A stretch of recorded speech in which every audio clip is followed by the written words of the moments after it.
こんにちはみんな、僕は Jeremy です。よろしくお願いします。And today is day 355. Wow. Is it literally 10 days until the end of the year? Something seems off about that. I don't know. It is Sunday, December 21st, 2014, and it is amazing at what time of the day or night that inspiration can hit you. Story-wise, lyric-wise, like I'll go to bed and I started putting a notebook at the end of my bed now because I have like a little table there now, which I should have done a long time ago. And I'll get hit with inspiration for something, like a song, and at the weirdest times, and that's why I have the notebook there. Maze, come on. He's down on the floor. He knew I was going to do a video, so maybe I can attract him with the Maze pillow. Maze, look, your pillow. Come on. There you go. He's like, yeah, no. Anyways,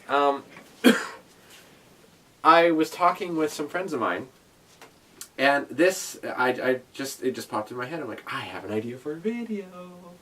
So earlier today, my friend Ty posted a thing on Facebook. It was a picture, and it is Sailor Moon themed toilet paper. And he said I would gladly use this in any other manga and stuff if I needed to. And I replied with, that's because you are a big asshole, which he thought was funny and posted a thing that, I don't know, on it. Anyway, in reply. And then we were talking about your childhood things, like when Megan got home from work. I was upstairs, Kaden, myself, Megan, and Jason. And it was a list that Megan was reading off of 29 things that you remember from your childhood, like wearing bugles on your fingers and pretending to be a witch. And other things like that. Playing with the parachute in gym class, which I never really did, honestly, in elementary. We did other things. But I just thought about another thing was Lunchables, and so I'm just like, oh yeah, okay, and there's the reason I'm setting this up is because it involves Ty.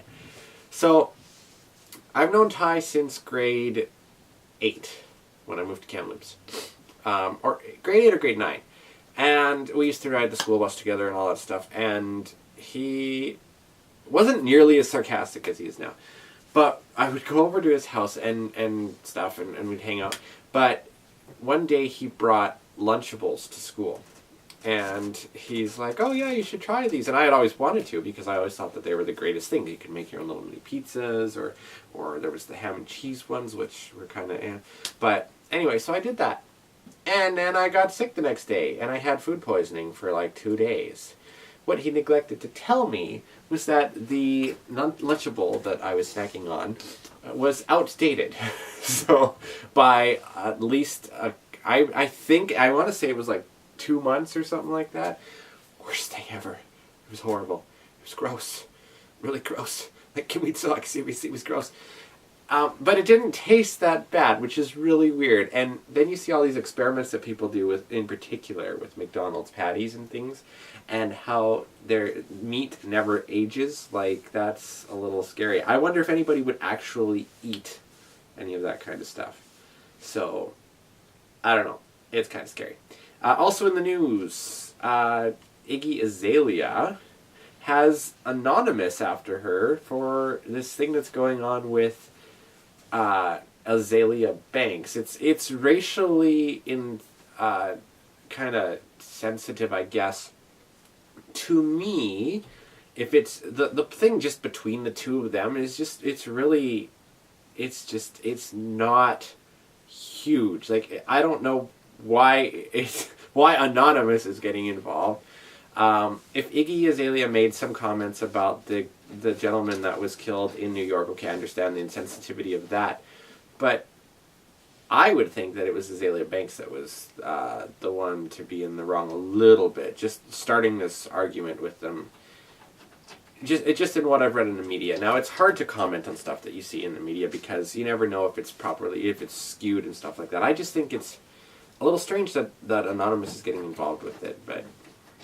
And then there's the whole hacking thing with Sony Pictures. So amazing. And, you know, a lot of people, I follow a lot of soap opera sites, and a lot of people are like, oh, I'd be so excited to see if any of the Sony emails from Days of Our Lives or Young and the Restless, like, reveal anything, because they're owned partially, at least, by Sony.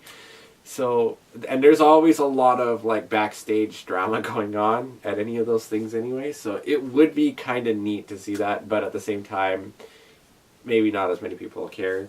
It's, isn't it weird how our society is built on this love of celebridom and just garbage mag stuff? And I think it's largely a part of because people are wanting to live in or focus on other people's drama rather than their own.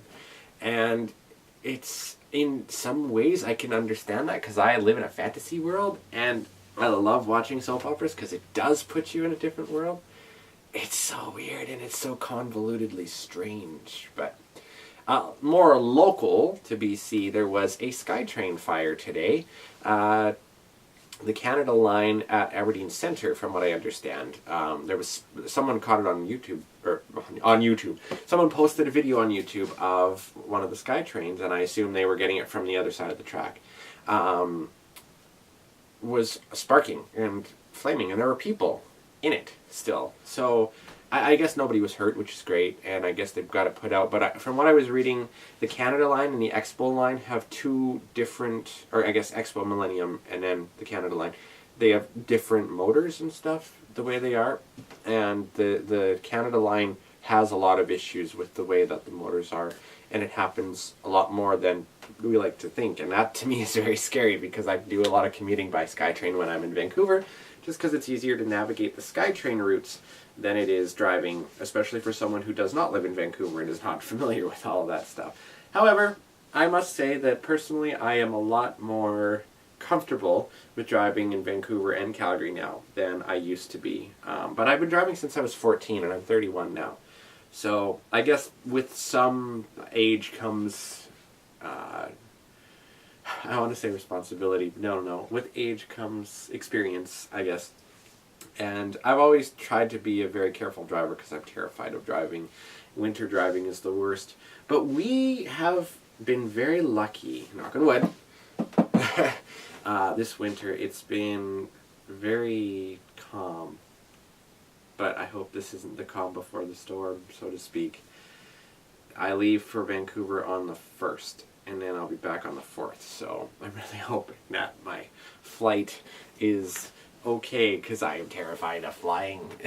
But I've done more flying in my late 20s, early 30s than I ever did as a kid. I think I flew once as a kid, and it was to Saskatchewan from Calgary for my uncle's wedding, and that, I don't even really remember it, but I know I had ear trouble with it back then, and maybe it has something to do with my not being able to swim because of the water getting in my ears too. It's, I guess, the depth thing. I don't know. I remember one year we were driving to Calgary for Otafest. It was the last time we went. So not this past year, but the year before, 2013. And we hit a certain part in the mountains, and oh my God, I felt like I had the worst earache ever. Both sides, right in here. And it didn't go away until like later the night that we arrived there. It was horrible. But on the way back, it was fine.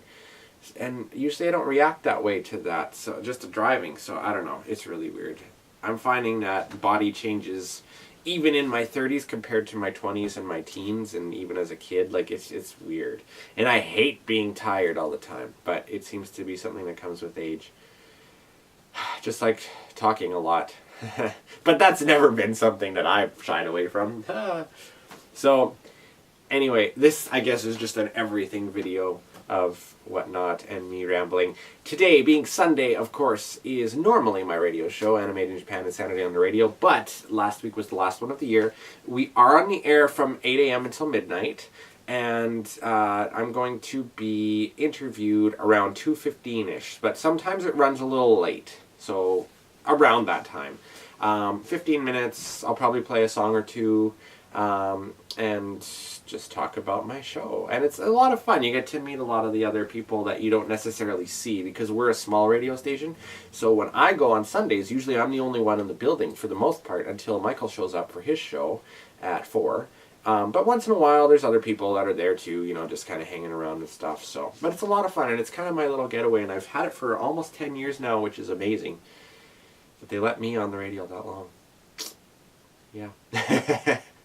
Anyway, okay, I will see you guys tomorrow, which of course is Monday. We're barreling towards the finish line here for the video a day for the full year. I still don't know if I'm going to continue it next year. I might just do it, but I won't worry too much if I miss a day, just because I still feel really guilty about missing those 2 days during AR, but I was busy. That was my excuse, and I'm sticking to it, so yeah. All right, Now have a wonderful day, and as always, if you'd like to comment and stuff and leave me questions, I'd love to hear from you. And yeah, I have 127 subscribers, which is amazing, and I really appreciate that. And I think that it's fun that people actually want to watch my stuff, especially when I just blather on and on and on. But I like to watch them too with other people, and I think it's just fun. Like, I think it has to do with that getting away from your own stuff and whatnot. But thank you all for watching so far, and I will see you later. Bye-bye.